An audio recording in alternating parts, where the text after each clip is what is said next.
Bracket یوں بناتے ہو تو اس کی چونچ ادھر ہوتی ہے تو اس کی چونچ ادھر ہوتی ہے.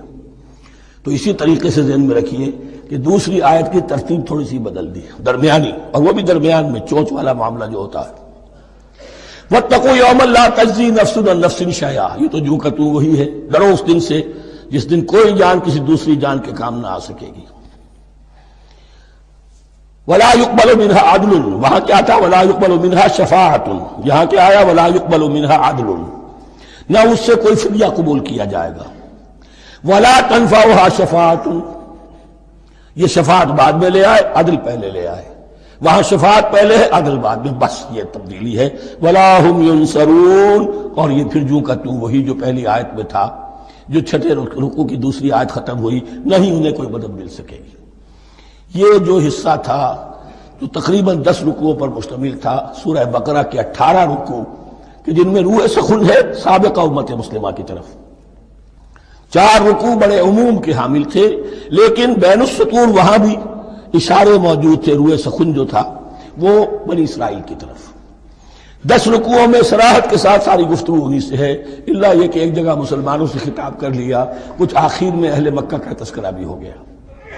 اب اس کے بعد ذکر شروع ہو رہا ہے حضرت ابراہیم علیہ السلام کا. وہ بات سمجھ لیجئے کہ کیا وجہ ہے اس کی. دیکھیے حضرت ابراہیم کی نسل کی یہ 2 شاخیں چلی، ویسے تو 3 ہیں. عام طور پر لوگوں کے علم میں ہے کہ 2 بیویاں تھیں. حضرت ہاجرہ سے حضرت اسماعیل پیدا ہوئے، بڑے تھے. حضرت سارہ سے حضرت اسحاق، ان کے بیٹے یعقوب، یعقوب کے 12 بیٹے بنی اسرائیل. حضرت اسماعیل کو حضرت ابراہیم نے آباد کیا خانہ کعبہ کے پاس لا کر، بواد غیر ذی زرع، تو وہاں یہ جو ہے ایک نسل چلی. لیکن نبوت جو ہے حضرت ابراہیم کے بعد حضرت اسماعیل کو تو ملی، اس کے بعد مسلسل یوں سمجھیے کہ تقریباً 3000 کا فصل ہے سالوں کا کہ کوئی نبوت اس شاخ میں نہیں آئی. نبوت کا سلسلہ چلا دوسری شاخ میں، حضرت یعقوب، حضرت اسحاق، حضرت یعقوب، حضرت یوسف، چلتے جائیے. اور پھر حضرت موسیٰ اور عیسیٰ سے شروع ہو کر حضرت موسیٰ اور ہارون سے شروع ہو کر حضرت عیسیٰ اور یحییٰ تک 1400 برس مسلسل. اگرچہ تیسری شاخ بھی تھی، بنو قطورہ کہلاتے، تیسری اہلیہ آپ کی تھی قطورہ. بنی قطورہ میں سے ان کی اولاد بڑی کثیر تھی. ان میں سے ایک مدین تھے، مدین یا مدیان، ان میں حضرت شعیب کی بعثت ہوئی تھی. حضرت شعیب بھی حضرت ابراہیم کی نسل میں سے ہیں، لیکن بنی مدیان میں سے. بہرحال اب چونکہ حضور کی بعثت ہوئی بنی اسماعیل میں، ادھر بنی اسرائیل ہیں جن سے یہ خطاب ہو رہا ہے سابقہ امت مسلمہ، اور اب یہ امامت الناس منتقل ہونے والی ہے بنی اسرائیل سے بنی اسماعیل کو.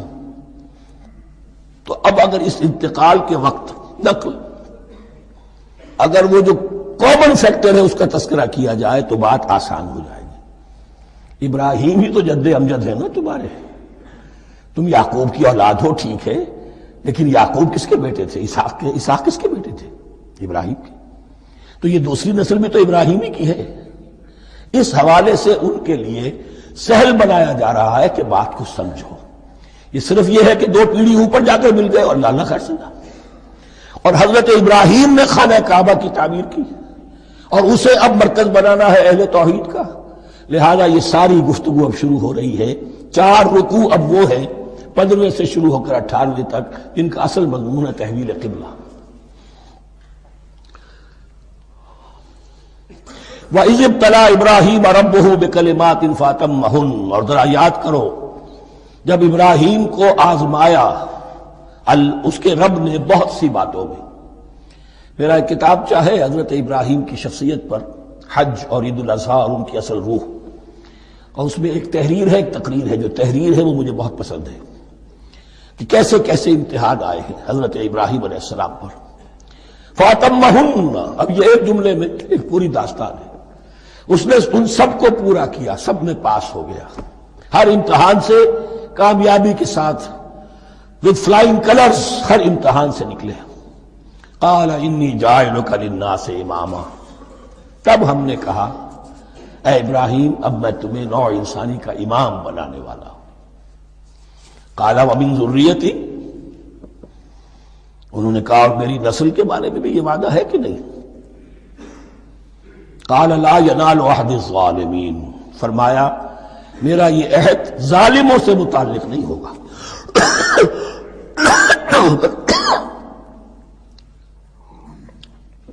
مطلب کیا ہوا کہ تمہاری نسل میں سے جو صاحب ایمان ہوں گے، نیک ہوں گے، سیدھے راستے پر چلیں گے، ان سے ہمارا وعدہ ہے، لیکن نسلیت کی بنیاد پر نہیں ہے کہ جو بھی تمہاری نسل میں سے لازماً وہ اس وعدے کا مصداق بن جائے۔ وَإِذْ جَعَلْنَا الْبَيْتَ مَثَابَةً لِلنَّاسِ وَأَمْنًا، اور یاد کرو جب کہ ہم نے گھر کو، اپنے گھر کو، بیت اللہ کو قرار دے دیا لوگوں کے لیے زیارت کی جگہ، لوٹ کے آنے، لوٹ کر آؤ، حج کرو، مَثَابَةً لِلنَّاسِ وَأَمْنًا، اور اسے امن کا گھر قرار دے دیا۔ وَاتَّخِذُوا مِن مَّقَامِ إِبْرَاهِيمَ مُصَلًّى، اور ہم نے حکم دیا کہ مقام ابراہیم کو اپنی جائے نماز بنا لو، نماز پڑھنے کی جگہ بنا لو۔ آج کل تو بعض علماء نے یہ کہا ہے کہ مقام ابراہیم سے مراد کوئی خاص پتھر نہیں ہے، بلکہ اصل میں وہ تو پوری جگہ جو تھی وہ مقام ابراہیم، حضرت ابراہیم وہاں آباد ہوئے تھے۔ لیکن صحیح بات وہی ہے جو ہمارے سلف سے چلی آ رہی ہے، روایات پختہ ہیں اس کے بارے میں کہ یہ جس طریقے سے حجر اسود جنت سے آیا ہے، ایسے ہی یہ بھی ایک پتھر تھا کہ جو جنت سے لایا گیا حضرت ابراہیم کے لیے جب وہ تعمیر کر رہے تھے، کوئی اور ذرائع تو ابھی تھے ہی نہیں، اس کے اوپر وہ کھڑے ہوتے تھے اور یہ پتھر ہی اونچا ہوتا جاتا تھا خود۔ اب جیسے جیسے تعمیر اوپر جا رہی ہے تو اس کے لیے یہ پتھر اونچا ہوتا تھا، وہ پتھر ہے جو مقام ابراہیم اب بھی محفوظ ہے، اور وہاں پر پھر طواف کر کے کعبے کا مکمل، پھر اس کے آس پاس جو ہے 2 رکعت جو ہے وہ ادا کی جاتی ہے نماز۔ وَعَهِدْنَا إِلَىٰ إِبْرَاهِيمَ وَإِسْمَاعِيلَ أَن طَهِّرَا بَيْتِيَ لِلطَّائِفِينَ وَالْعَاكِفِينَ وَالرُّكَّعِ السُّجُودِ، اور ہم نے عہد لے لیا تھا ابراہیم اور اسماعیل سے کہ تم دونوں ہمارے اس گھر کو، بیتیا، میرے اس گھر کو پاک رکھو۔ اب یہ تطہیر بھی دونوں طرح کی ہوگی، ظاہری صفائی بھی ہو، گند نہ ہو، تاکہ ظاہر آئیں تو ان کے دلوں میں جو کدورت پیدا نہ ہو، کوفت نہ ہو، کھلی فضا ہو، صاف رکھو۔ اور تطہیر باطنی، وہاں توحید کا چرچا ہو، کوئی اور کفر اور شرک جو ہے وہ نہ آنے پائے۔ ان طہرا بیتی للطائفین والعاکفین، طواف کرنے والوں کے لیے، اعتکاف کرنے والوں کے لیے، والرکع السجود، اور رکوع اور سجود کرنے والوں کے لیے۔ وَإِذْ قَالَ إِبْرَاهِيمُ رَبِّ اجْعَلْ هَٰذَا بَلَدًا آمِنًا وَارْزُقْ أَهْلَهُ مِنَ الثَّمَرَاتِ مَنْ آمَنَ مِنْهُمْ بِاللَّهِ وَالْيَوْمِ الْآخِرِ، اور یاد کرو جب کہ ابراہیم نے کہا تھا اے میرے پروردگار اس گھر کو امن کی جگہ بنا دے، اور اس کے رہنے والوں، اس کے ہاں آباد ہونے والوں کو یعنی بنی اسماعیل کے لیے ان کو رزق عطا فرما، میووں کا اور پھلوں کا۔ من آمن منہم باللہ والیوم الآخر، اب یہاں حضرت ابراہیم خود رک گئے کہ میں اپنی ساری اولاد کے لیے یہ دعا نہ کروں، اس لیے کہ وہاں روک دیا گیا تھا لا ینال عہد الظالمین، تو جو بھی ان میں سے ایمان اور عمل صالح والے ہوں اور یوم آخر پر ایمان رکھتے ہوں، اجعل هذا البلد آمنا وارزق اهله من الثمرات من آمن منهم بالله واليوم الآخر۔ اب یہاں دیکھیے اللہ تعالیٰ نے گویا کہ ہم کہیں گے ازرہ شفقت مسکراتے ہوئے گویا کہ فرمایا کہ ابراہیم قال ومن کفر، تمہاری اولاد میں سے جو کفر کرے گا فأمتعه قلیلا، اس کو بھی میں دنیا کا ساز و سامان تو دوں گا، امامت میں شامل نہیں کر سکتا، لیکن یہ کہ دنیاوی طور پر مال و متاع جو ہے وہ ان کو بھی میں دوں گا۔ ومن کفر فأمتعه قلیلا ثم اضطره الى عذاب النار، ہاں پھر اسے کشاں کشاں لے آؤں گا جہنم کے عذاب کی طرف، وبئس المصیر، اور وہ بہت ہی بری جگہ ہے لوٹنے کی۔ وَإِذْ يَرْفَعُ إِبْرَاهِيمُ الْقَوَاعِدَ مِنَ الْبَيْتِ وَإِسْمَاعِيلُ، اور یاد کرو جب کہ ابراہیم اٹھا رہے تھے ہمارے گھر کی بنیادوں کو، اور اسماعیل، باپ بیٹا دونوں لگے ہوئے تھے۔ یہاں لفظ جو قواعد آیا ہے اس کو نوٹ کیجئے، قواعد قاعدے کی جمع ہے اور یہ بنیادوں کو کہا جاتا ہے، اور اس میں اشارہ ہے حضرت ابراہیم اصل معمار اور بانی نہیں ہے کعبے کے، کعبہ بنایا ہے حضرت آدم نے، ان اول بیت وضع للناس للذی ببکۃ، پہلا گھر۔ اب کیسے ممکن تھا حضرت آدم علیہ السلام کے زمانے سے لے کر اور حضرت ابراہیم تک کم و بیش جو ہے 4000 برس ہے، عام اندازہ جو ہے تورات کا اگر آپ لگائیں تو کوئی مسجد نہیں بنی ہوگی کیا؟ یہ پہلا گھر ہے، پہلا وہ گھر خدا کا، تو اس کی بنیادیں رہ گئی تھیں، باقی وہ امتداد زمانہ سے، اور چونکہ یہ سیلاب کا راستہ تھا، سیلاب کی وجہ سے وہ سب جو ہے دیواریں بہہ گئی تھی، صرف بنیادیں تھیں، ان بنیادوں کو پھر وَإِذْ بَوَّأْنَا لِإِبْرَاهِيمَ مَكَانَ الْبَيْتِ، یہ سورہ حج میں جا کر مضمون تفصیل سے آئے گا۔ اب میں آئے گا کہتا ہوں، آ چکا ہے حقیقت کے اعتبار سے، اس لیے کہ یہ ساری مکی صورتیں ہیں جو نازل ہو چکی ہیں سورہ بقرہ سے بہت پہلے۔ تو جب وہ ان بنیادوں کو اٹھا رہے تھے تو دعائیں مانگ رہے تھے، ربنا تقبل منا انک انت السمیع العلیم، اے رب ہماری اس کوشش کو، ہماری اس مشقت کو، محنت کو قبول فرما۔ باہر گھر بنا رہے ہیں، پتھر اٹھا اٹھا کر لا رہے ہیں، حضرت اسماعیل کی عمر اس وقت لگ بھگ 13 برس ہے، ہاتھ بٹا رہے ہیں۔ ربنا تقبل منا انک انت السمیع العلیم، اے رب ہماری اس کوشش کو شرف قبول عطا فرما، یقیناً تو سب کچھ سننے والا اور جاننے والا ہے۔ ربنا وجعلنا مسلمین لک، اور اے رب ہمیں اپنا فرما بردار بنائے رکھ۔ نوٹ کیجئے، ابراہیم کہہ رہے ہیں، تو میں اور آپ اگر مطمئن ہو جائیں کہ میری موت لازماً حق پر ہوگی تو بہت بڑا دھوکہ ہے۔ ڈرتے رہنا چاہیے، اللہ کی پناہ طلب کرتے رہنا چاہیے۔ ربنا وجعلنا مسلمین لک، اے اللہ ہم دونوں کو اپنا فرما بردار بنائے رکھ، ومن ذریتنا امۃ مسلمۃ لک، اور ہم دونوں کی نسل میں سے اٹھائی و برپا کی جو ایک امت جو تیری فرما بردار امت ہو۔ وارنا مناسکنا، اور اے پروردگار تیرا گھر تو ہم نے یہ بنا دیا، اب اس کے جو رسومات ہیں وہ ہمیں سکھا، جو مناسک حج ہیں۔ ارنا مناسک، اب کیسے حج کریں، کیا آداب ہوں گے، طواف کیسے ہوگا، کیا کریں گے۔ وتب علینا، اور ہم پر اپنی شفقت کی نظر فرما، انک انت التواب الرحیم، یقیناً تو ہی ہے بہت ہی زیادہ توبہ کا قبول فرمانے والا اور شفقت کے ساتھ رجوع کرنے والا اور رحم فرمانے والا۔ ربنا وابعث فیہم رسولا منہم،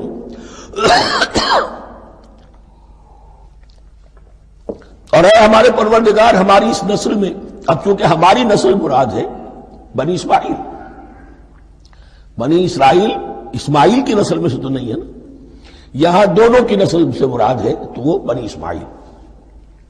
ہماری اس نسل میں اٹھائی ہو ایک رسول انہی میں سے، باہر کا نہ ہو، کوئی مغایرت کا، اجنبیت کا پردہ حائل نہ ہو۔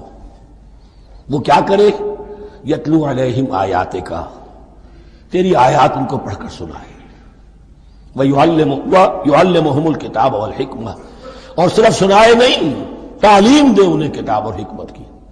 صرف سنا دینا تو بہت آسان کام ہے، سکھانا، تعلیم دینا، دلوں میں بٹھانا، اور حکمت، وَيُزَكِّيهِمْ، اور ان کو پاک کرے، ان کا تزکیہ کرے، ان کے دلوں میں تیری محبت اور آخرت کی طلب کے سوا کوئی طلب باقی نہ رہنے دے۔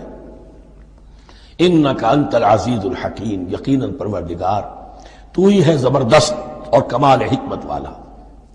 وَمَن يَرْغَبُ عَن مِّلَّةِ إِبْرَاهِيمَ إِلَّا مَن سَفِهَ نَفْسَهُ، اور ایسا شخص کون سا ہوگا جو ابراہیم کے طریقے سے منہ موڑے۔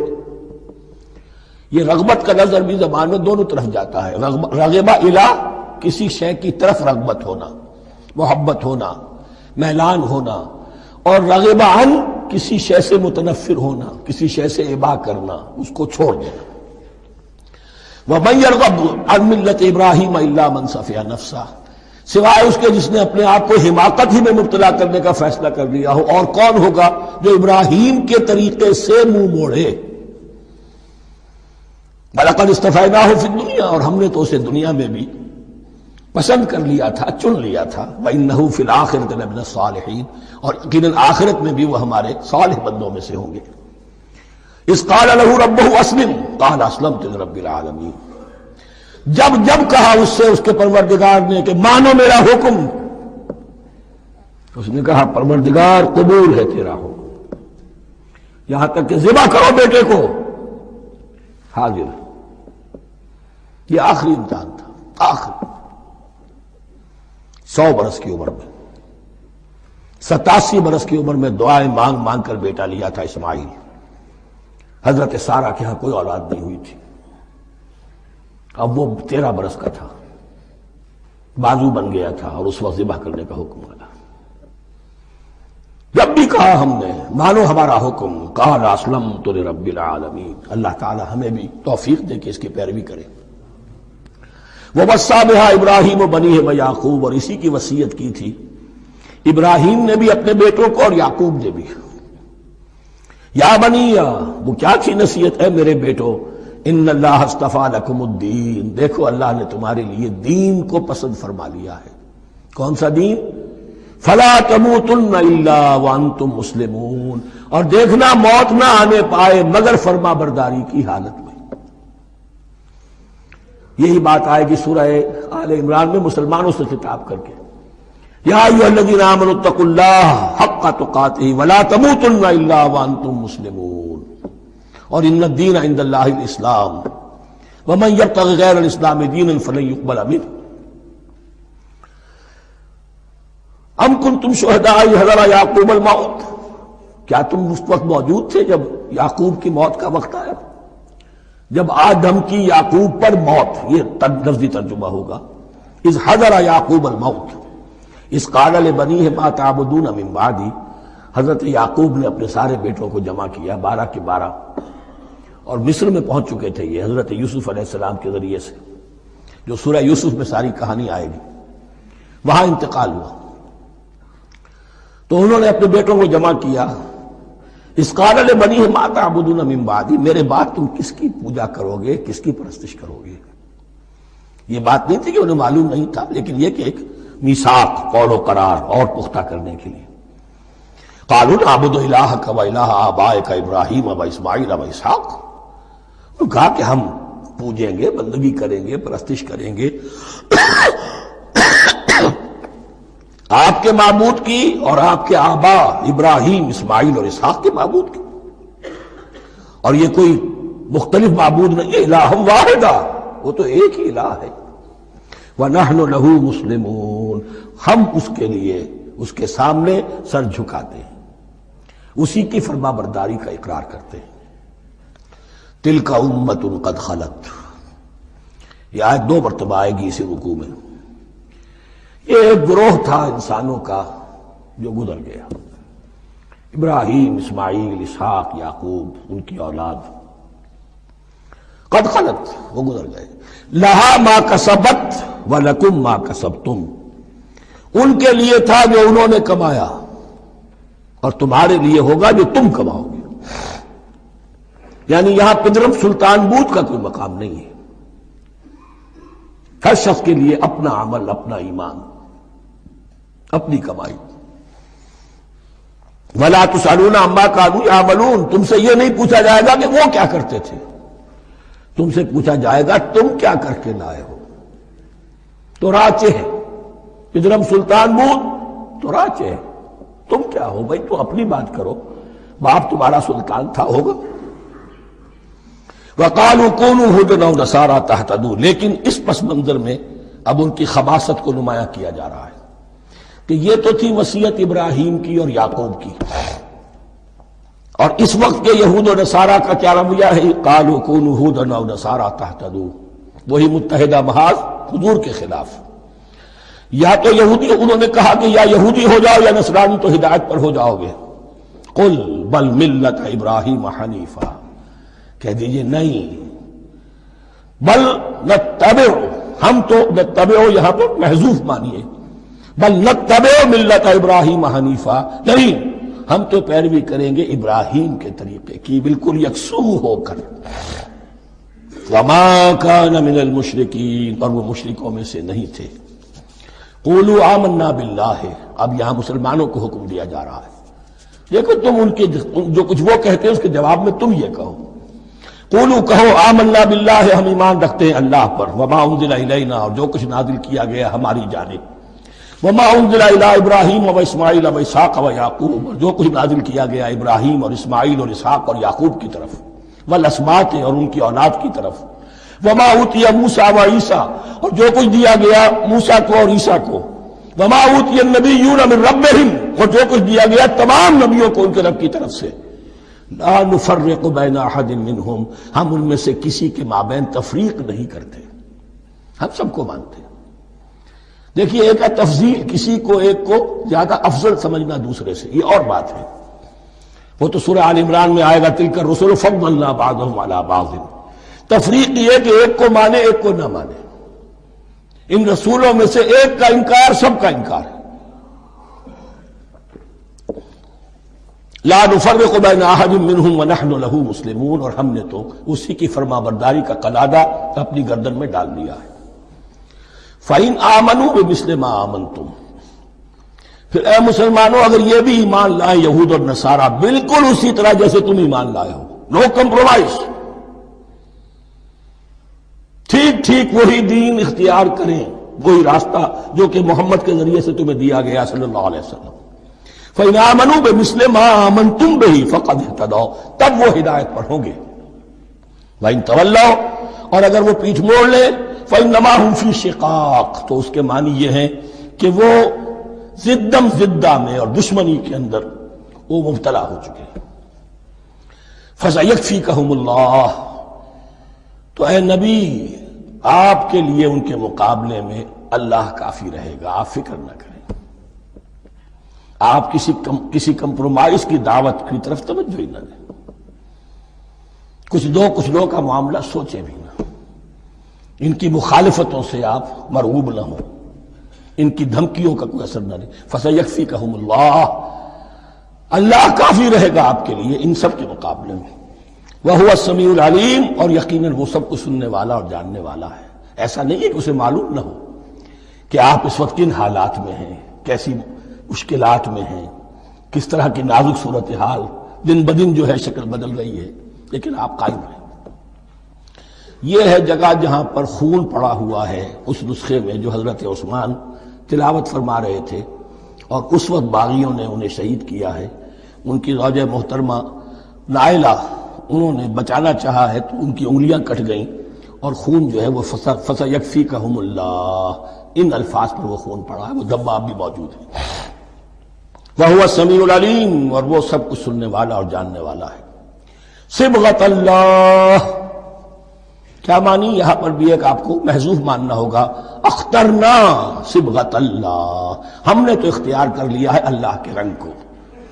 وَمَنْ أَحْسَنُ مِنَ اللَّهِ صِبْغَةً وَنَحْنُ لَهُ عَابِدُونَ، اور اللہ سے بہتر رنگ کس کا ہوگا، اور ہم تو بس اسی کی بندگی، اسی کی پرستش کرنے والے ہیں. قُلْ أَتُحَاجُّونَنَا فِي اللَّهِ وَهُوَ رَبُّنَا وَرَبُّكُمْ، اے نبی ان سے کہیے کہ کیا تم ہم سے محاجہ کر رہے ہو، حجت بازی کر رہے ہو، جھگڑ رہے ہو، دلیل بازی کر رہے ہو اللہ کے بارے میں؟ وَهُوَ رَبُّنَا وَرَبُّكُمْ، وہ تو ہمارا رب بھی ہے تمہارا رب بھی ہے. رب تو ایک ہے، رب بھی ایک، اس کا دین بھی ایک. ہاں شریعتوں میں فرق ہوا ہے. قُلْ أَتُحَاجُّونَنَا فِي اللَّهِ وَهُوَ رَبُّنَا وَرَبُّكُمْ وَلَنَا أَعْمَالُنَا وَلَكُمْ أَعْمَالُكُمْ، رب تو ہمارا بھی وہ تمہارا بھی وہ، البتہ ہمارے لیے ہوں گے ہمارے عمل، تمہارے لیے ہوں گے تمہارے عمل. وَنَحْنُ لَهُ مُخْلِصُونَ، اور ہم تو اس کے لیے اپنے آپ کو خالص کر لینے والے ہیں. یہ ذرا 3 الفاظ یہاں پہ نوٹ کر لیجئے، یہ میرے اور آپ کے لیے لمحہ فکریہ ہیں. نحن لہ مسلمون، 136ویں آیت اس پر ختم ہوئی. ہم اس کے سامنے سر تسلیم خم کرتے ہیں، ان میں سے تو ہم بھی شامل ہیں. نحن لہ عابدون، آیت نمبر 138. ہم اس کی بندگی کرنے والے ہیں، اسی کی بندگی کرنے والے ہیں. تو صرف اسلام نہیں، عبادت، اور ٹوٹل عبادت، ٹوٹل بندگی، پوری زندگی میں اس کے ہر حکم کی پیروی اور اطاعت. اس سے آگے بات آئی وَنَحْنُ لَهُ مُخْلِصُونَ. یہ عبادت اخلاص کے ساتھ نہیں ہے تو منافقت ہے. اس عبادت سے کوئی دنیا کی منفعت پیش نظر نہ ہو، سوداگری نہیں، یہ عبادت خدا کی ہے. دنیا بنانا، دنیا کمانا، دین کو ذریعہ بنانا، اس سے بڑی اور اس سے گری ہوئی کوئی حرکت نہیں. اخلاص، حضور نے فرمایا من صلی یرائی فقط اشرکا ومن صام یرائی فقط اشرکا ومن تصدق یرائی فقط اشرکا. جس نے نماز پڑھی دکھاوے کے لیے اس نے شرک کیا، جس نے روزہ رکھا دکھاوے کے لیے اس نے شرک کیا، اور جس نے صدقہ خیرات دیا دکھاوے کے لیے اس نے شرک کیا.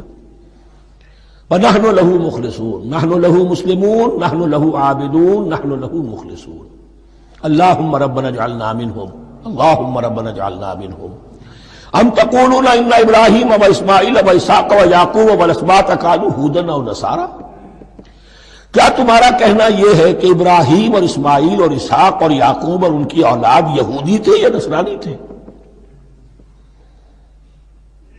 تم جو کہتے ہو کہ یا یہودی ہو جاؤ یا نصرانی تب ہدایت پاؤ گے، تو ابراہیم یہودی تھے یا نصرانی؟ اور اسحاق اور یعقوب اور یوسف اور موسیٰ اور عیسیٰ یہ کون تھے؟ یہی بات آج مسلمانوں کو سوچنی چاہیے۔ محمد الرسول اللہ اور ان کے اصحاب دیوبندی تھے یا بریلوی تھے یا اہل حدیث تھے یا شیعہ تھے یا سنی تھے؟ ان تقسیموں سے اوپر ہونے کی ضرورت ہے۔ اللہ کے ساتھ اخلاص کا تقاضا یہ ہے، ٹھیک ہے ایک فقہی مسلک کے اعتبار سے ایک شخص کسی مسلک کی پیروی کر رہا ہے، لیکن اپنے آپ کو اس سے آئیڈینٹیفائی کرانا اور اس مسلک کو مقدم رکھنا دین پر، اور اس مسلک ہی کے لیے محنت اور مشقت اور بھاگ دوڑ تبلیغ ہو رہی ہے اسی کی، یہ چیز بالکل اس اصل حقیقت کے خلاف ہے کہ جو اللہ کے دین نے ہمیں سکھائی۔ ام تقولون ان ابراہیم واسماعیل واسحاق ویعقوب والاسباط كانوا هودا او نصارى قل انتم اعلم ام اللہ، کہیے ان سے کہ تم زیادہ جانتے ہو یا اللہ زیادہ جانتا ہے۔ ومن اظلم ممن كتم شهادة عنده من اللہ، کان کھول کر سن لو، اس سے بڑھ کر ظالم کون ہوگا جس نے اللہ کی ایک گواہی جو اس کے پاس تھی اسے چھپا لیا۔ تمہارے پاس گواہیاں ہیں، علماء یہود جانتے تھے یہ اللہ کے رسول ہیں جن کے ہم منتظر تھے، اس گواہی کو چھپائے بیٹھے۔ ومن اظلم ممن كتم شهادة عنده من اللہ وما اللہ بغافل عما تعملون، اور اللہ ہرگز غافل نہیں ہے کہ اس سے جو تم کر رہے ہو۔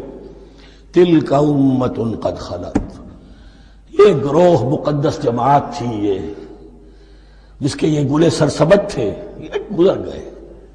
لہا ما کسبت ولکم ما کسبتم، جو کمائی انہوں نے کی، جو عمل انہوں نے کمائے وہ ان کے لیے، تمہارے لیے نہیں۔ تمہارے لیے وہ ہوگا جو تم کماؤ گے۔ ولا تسألون عما كانوا يعملون، اور تم سے ان کے عمل کے بارے میں نہیں پوچھا جائے گا کہ انہوں نے کیا کیا، تم سے سوال یہ ہوگا کہ تم نے کیا کیا۔ سيقول السفهاء من الناس ما ولاهم عن قبلتهم التي كانوا عليها قل لله المشرق والمغرب يهدي من يشاء إلى صراط مستقيم صدق الله العظيم۔ اب یہ تحویل قبلہ کا مضمون براہ راست آ رہا ہے، اس کے لیے تمہیدی 2 رکوع ہم پڑھ چکے ہیں۔ حضرت ابراہیم کا تذکرہ جو معمار ہیں بیت اللہ کے، ابو الانبیاء ہیں، امام الناس ہیں، انہی کی ایک نسل بنی اسرائیل ہے، انہی کی ایک نسل بنی اسماعیل ہے۔ ان کا دین کیا تھا، اس کی بنیاد کیا تھی، انہوں نے اور خود ان کے پوتے حضرت یعقوب نے اپنی اولاد کو کس بات کی وصیت کی تھی، اب وہ اولاد مختلف پگڈنڈیوں پر چل کر کہاں کہاں پہنچ چکی ہے، یہ سارا پس منظر ہے اصل میں اس تحویل قبلہ کے لیے۔ اور تحویل قبلہ پر پورے 2 رکوع آ رہے ہیں۔ اس سے بسا اوقات یہ خیال پیدا ہوتا ہے، میرے ذہن میں بھی کبھی ہوتا تھا کہ یہ ایسی بڑی بات کیا تھی جس کے لیے قرآن مجید نے اتنے شد و مد کے ساتھ اور اس قدر تفصیل کے ساتھ بلکہ تکرار کے ساتھ بات کی۔ تو اصل میں اس کو یوں سمجھیے کہ ایک خاص مذہبی ذہنیت ہوتی ہے، اور وہ مذہبی ذہنیت یہ ہوتی ہے کہ اعمال کے ظاہر پر ان کی توجہ زیادہ مرکوز ہو جاتی ہے، اعمال کی جو روح ہے زیادہ اس کی طرف توجہ نہیں ہوتی۔ عوام الناس کا معاملہ یہی ہو جاتا ہے، ظواہر پر، رسومات پر، جو ظاہری شکلیں ہیں ان کی اہمیت، جو اصل دین ہے، روح دین ہے، جو مقاصد دین ہیں ان کی طرف توجہ نہیں ہوتی۔ نتیجہ یہ ہوتا ہے کہ ظاہر میں ذرا سا فرق انہیں بہت محسوس ہوتا ہے، ذرا سا فرق ہو گیا، کسی نے رفع یدین کر لیا، قیامت آ گئی، معلوم ہوا یہ کوئی اور ہی آ گیا ہماری مسجد میں، یہ کون ہے، کسی نے آمین ذرا اونچا کہہ دیا، پھر قیامت آ گئی۔ یہ ساری چیزیں جو یہ خاص ایک ذہنیت ہوتی ہے، اس ذہنیت کے پس منظر میں یہ مسئلہ چھوٹا نہیں تھا۔